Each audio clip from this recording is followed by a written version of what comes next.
Un énorme plaisir de vous retrouver sur la télé qui est vôtre pour cette nouvelle page d'information. Le journal, c'est tout de suite, mais avant, les titres. Les élèves ont repris ce 2 octobre le chemin de l'école après 3 mois de vacances.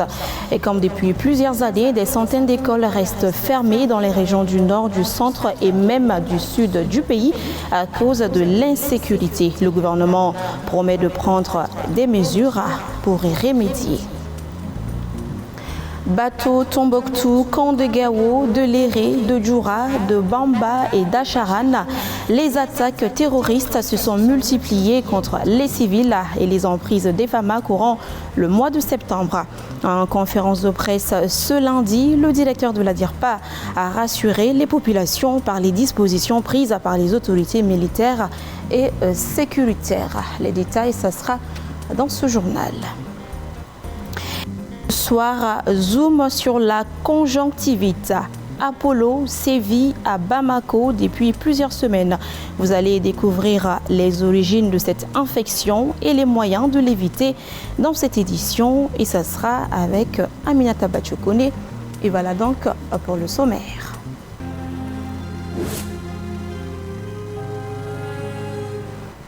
Bienvenue si vous nous rejoignez. Je vous le disais tout à l'heure dans les titres, les élèves ont repris aujourd'hui le chemin de l'école après 3 mois de vacances.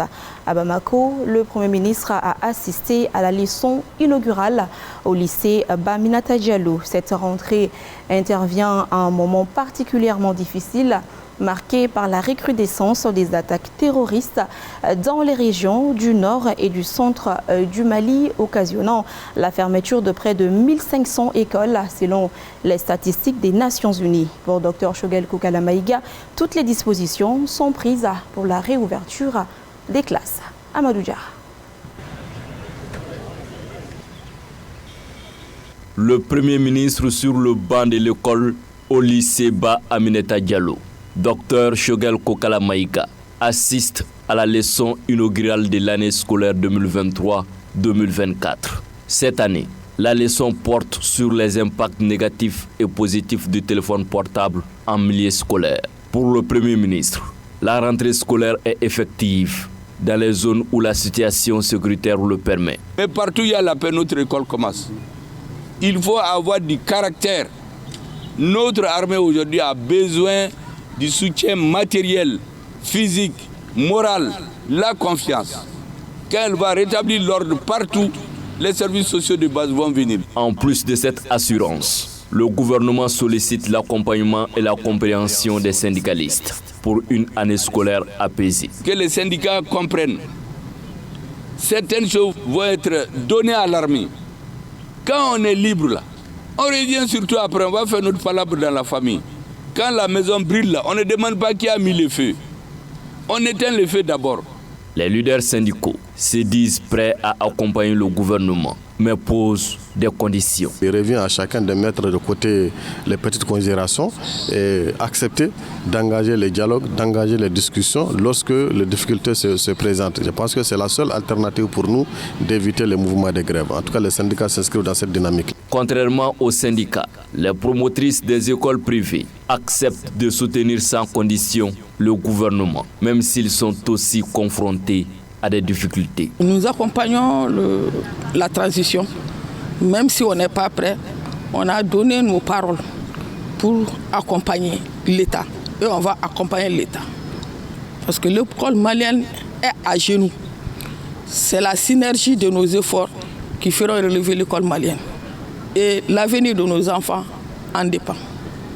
Cette année scolaire concerne 4 360 404 élèves inscrits dans 25 268 écoles et 173 443 enseignants, de tout ordre confondus.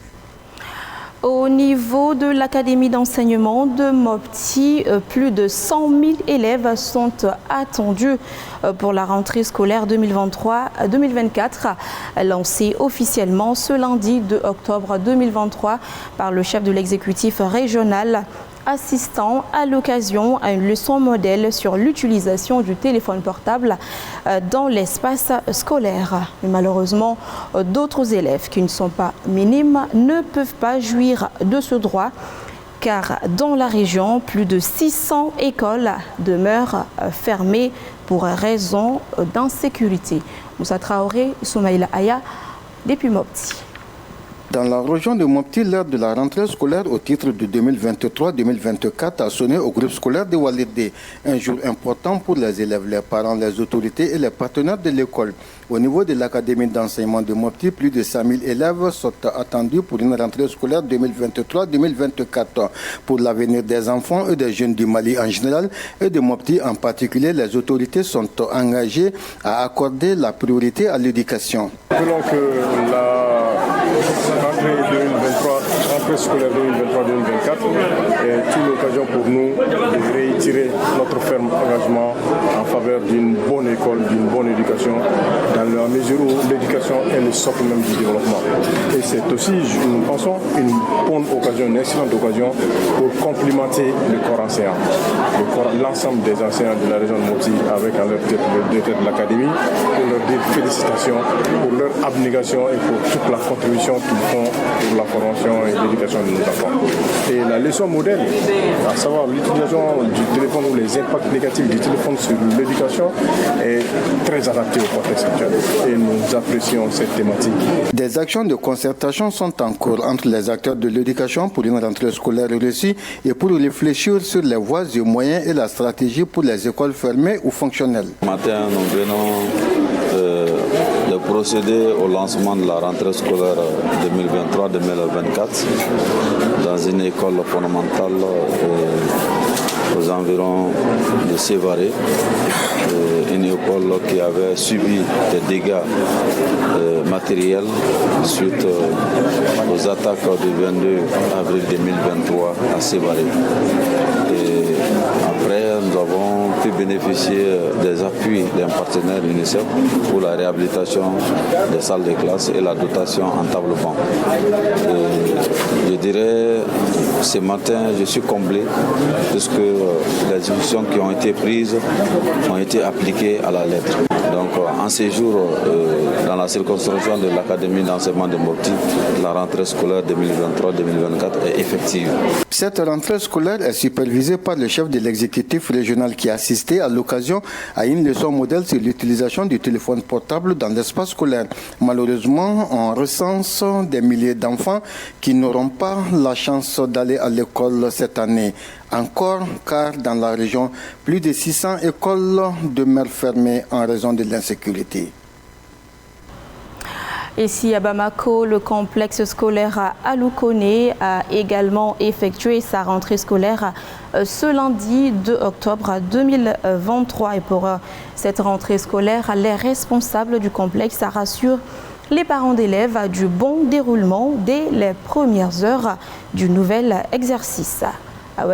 Cette rentrée scolaire qui a commencé par la montée des couleurs nationales a été une occasion pour l'administration de l'établissement de rassurer les parents d'élèves de la mise en œuvre des dispositions prises pour une année scolaire apaisée. Nous, on commence tôt, on dit qui veut la paix prépare la guerre.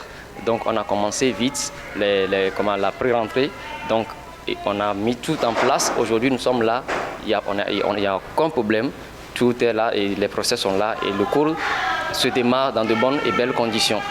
Elle a également profité de l'occasion pour solliciter l'implication des autorités pour un bon déroulement de la rentrée scolaire 2023-2024. Le Mali, c'est vraiment un pays qui est un peu menacé en ces derniers temps.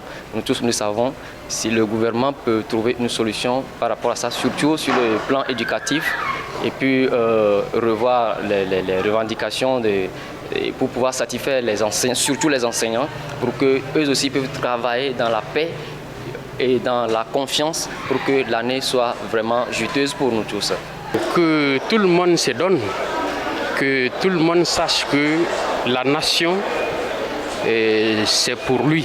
La nation est une affaire qui est là pour tout le monde et tout le monde doit se battre afin que l'éducation puisse se réaliser. Parce que sans l'éducation, tout sera voué à l'échec. Les apprenants souhaitent une année scolaire sans perturbation. Ils appellent les acteurs éducatifs à privilégier le dialogue. Je veux que le ministre de l'Éducation fasse tout pour que nous puissions avoir une année sans grève, une année paisible, quoi. Donc, je souhaite un bon courage à tous les élèves, une bonne réussite à nous, les bacheliers. Que cette année soit une année de succès pour tous les élèves du complexe scolaire à Lukone. Que cette année soit une année sans grève, sans perturbation, sans bruit, quoi. Du premier cycle au lycée, les cours ont démarré à 8h au complexe scolaire à Lukone, 6 à Kalabankoro-Sangar. Je vous l'annonçais tout à l'heure dans les titres, la direction de l'information et des relations publiques de l'armée, DIRPA, a animé ce lundi 2 octobre sa traditionnelle conférence de presse. Animée par le directeur général de la structure, le colonel-major Souleymane Dambélé, il s'est agi de faire le point sur les différentes opérations menées par les forces de défense et de sécurité au cours du mois de septembre. Un compte rendu signé Bakary MCDB. Pourquoi à chaque fois qu'il y a des actions... Bateau Tombouctou, le camp de Gao, de Léré, de Bamba, de Djoura et d'Achran. Le mois de septembre aura été l'un des mois les plus meurtriers depuis le début de la crise sécuritaire au Mali. Dans les contre-offensives, les forces armées ont neutralisé des dizaines de terroristes et détruit de nombreux matériels des groupes extrémistes.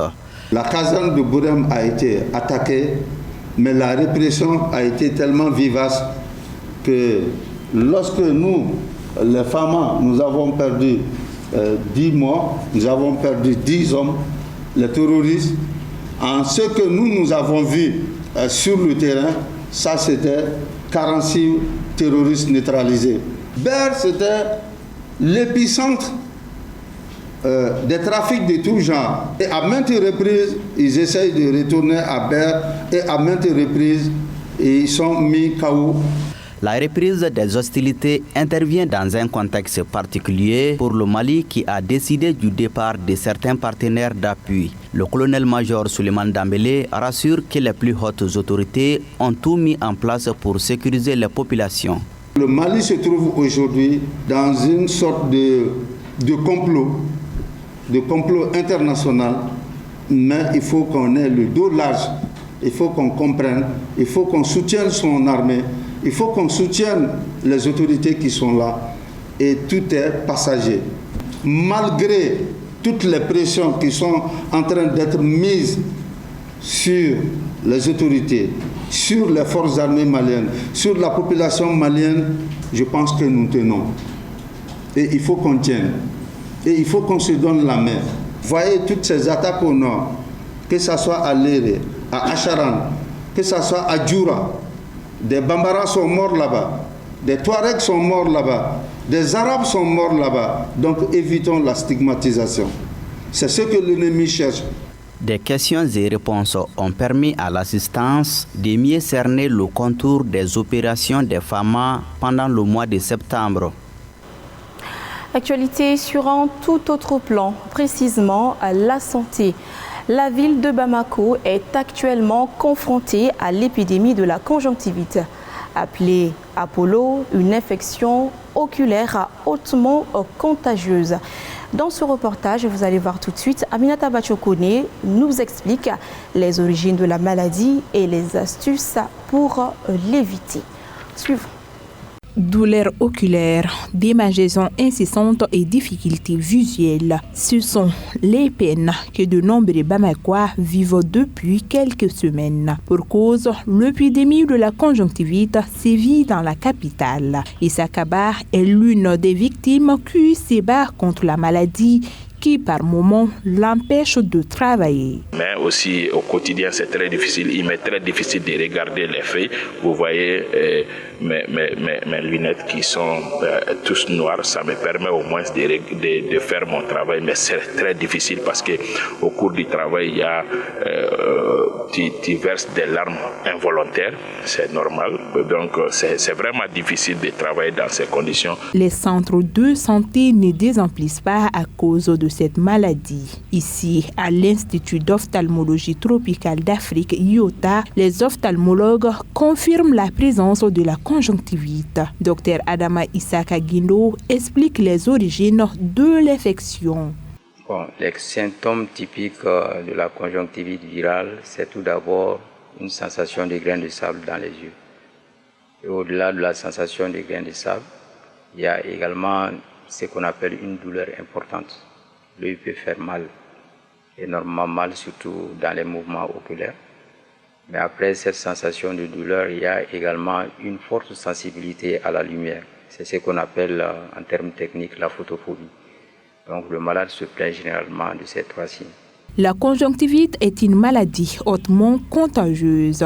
Enfants, adolescents, personnes âgées, elle n'épargne personne. Le moyen le plus sûr pour éviter est l'adoption de mesures d'hygiène comme le lavage régulier des mains au savon. Mais ce qui est recommandé surtout, ça c'est le lavage fréquent des yeux, mais également le lavage des mains. Donc ça permet quand même de rompre la chaîne de transmission. Et au-delà de ça, on ne peut qu'utiliser des antiseptiques. Donc ces antiseptiques ont pour rôle quand même d'éviter une surinfection. Les yeux sont fragiles et l'automédication peut donc être source de complications. Les ophtalmologues conseillent aux victimes des consultations médicales pour une meilleure prise en charge. Nous revenons sur la rentrée des classes et l'Institut africain de technologie et de management ITMA a accueilli ses universitaires par une conférence débat inaugurale ce lundi 2 octobre 2023 sur le thème « Les enjeux de l'enseignement supérieur et de la recherche scientifique ». Le but recherché à travers cette cérémonie était d'attirer l'attention des étudiants sur l'importance des recherches pour le développement d'un pays. Adam Tangara, Zakaria Omar Keita, compte rendu. Conseiller les étudiants afin qu'ils prennent conscience de la place qu'occupe le cursus universitaire dans le processus de développement d'un pays. Tel est l'objectif du panel animé au cours de cette conférence débat sur les enjeux de l'enseignement supérieur et de la recherche scientifique. Nous, les aînés, nous avons obligation d'encourager les étudiants, les élèves, en les faisant découvrir les raisons profondes pour lesquelles on doit apprendre, on doit acquérir la connaissance, mais pas que le savoir, en le faisant sur des bases, des références qui sont nos valeurs. Il faut que nos enfants puissent comprendre cela et se remémorer de tout ce qu'on vient de dire ce matin, magnifier la connaissance, magnifier le travail pour que notre pays se mette debout et pour que notre pays se développe. Le président du conseil d'administration de l'ITMA a profité de l'occasion pour rappeler aux étudiants la vision de l'Institut, celle de former de hauts cadres avec les valeurs intrinsèques de notre pays. Nous voulons que les étudiants qui sortent de ITMA aient plus de compétences techniques et ses valeurs sociales et sociétales. Que ce soit cet homme qui a la pression, qui a la passion, qui veut réussir, qui aime son pays, qui aime ses prochains, qui respecte les autres, qui écoute les autres, qui a un esprit critique, un diplômé qui n'a pas ses valeurs, le diplôme devient un papier qui n'aura pas d'âme. Nous voulons que les étudiants de ITMA aient cette fierté d'être maliens, aient cette fierté de porter le Mali et cette fierté décomplexée. C'est ça notre vision. À noter que l'ITMA a immortalisé des icônes de l'enseignement supérieur en attribuant leur nom à certaines de leurs salles. Par ailleurs, le regroupement des communicateurs patriotes pour le Mali, RCP Mali, a organisé une conférence débat sur la paix et la réconciliation le dimanche 24 septembre à Bassabougou dans le cercle de Kati. Cette rencontre qui entre dans le cadre de la célébration du 22 septembre avait pour objectif d'éclairer la population du village de Bassabougou sur les enjeux sécuritaires et les grands chantiers de développement initiés par les autorités de la transition. Suivant. C'est le village de Bassabougou, commune d'Inchiba, dans le cercle de Kati, qui a accueilli cette première sortie du groupement des communicateurs patriotes pour le Mali. Soutien des autorités de la transition, le RCP Mali attend, à travers cette conférence débat, jouer sa partition pour le retour de la paix. Donc notre rôle de communicateur et de leader d'opinion nous oblige de venir vers les populations, de discuter avec eux, les sensibiliser et les expliquer les enjeux des actions qui se passent. Donc nous sommes venus parler à ces populations de la question sécuritaire. Nous sommes venus les parler aussi des grands sentiers ouverts par le président de la transition, son Excellence Assimi Goïta, et l'ensemble des plus hautes autorités du Mali. Et nous comptons continuer à mener des activités comme ça parce que ça rentre pleinement dans les objectifs de création du RCP Mali. Pour le coordinateur du regroupement, il est nécessaire que les Maliens s'unissent derrière les autorités de la transition et les forces de défense pour le retour de la paix. La commune de Daban, la commune de Djiba, la commune de Djedougou-Torodo et la commune de Kalfabougou. Je voudrais saluer leurs maires et saluer leur population. Nous voulons demander à tous les Maliens de rester unis et soudés derrière notre armée.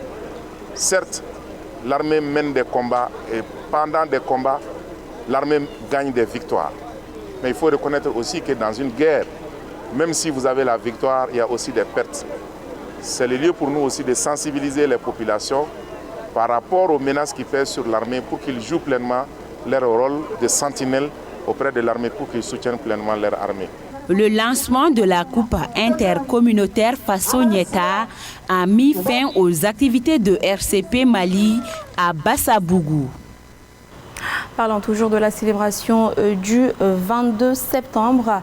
La communauté malienne vivant au Gabon a également célébré le 22 septembre 2023 le 63e anniversaire de l'indépendance du Mali à l'initiative de l'ambassadeur, le général Élisée Gendaou.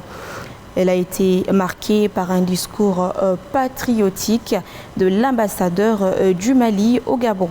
En s'adressant à nos compatriotes, l'ambassadeur du Mali, le général Élisée Gendaou, a fait un tour d'horizon de la situation sécuritaire du Mali, magnifié les capacités opérationnelles de nos forces de défense et de sécurité avant de leur rendre hommage.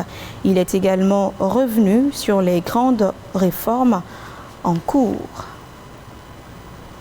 Et voilà, ce journal est terminé. Merci à vous de l'avoir suivi. Merci également à tous ceux qui ont contribué à sa réalisation. À demain pour de nouvelles informations.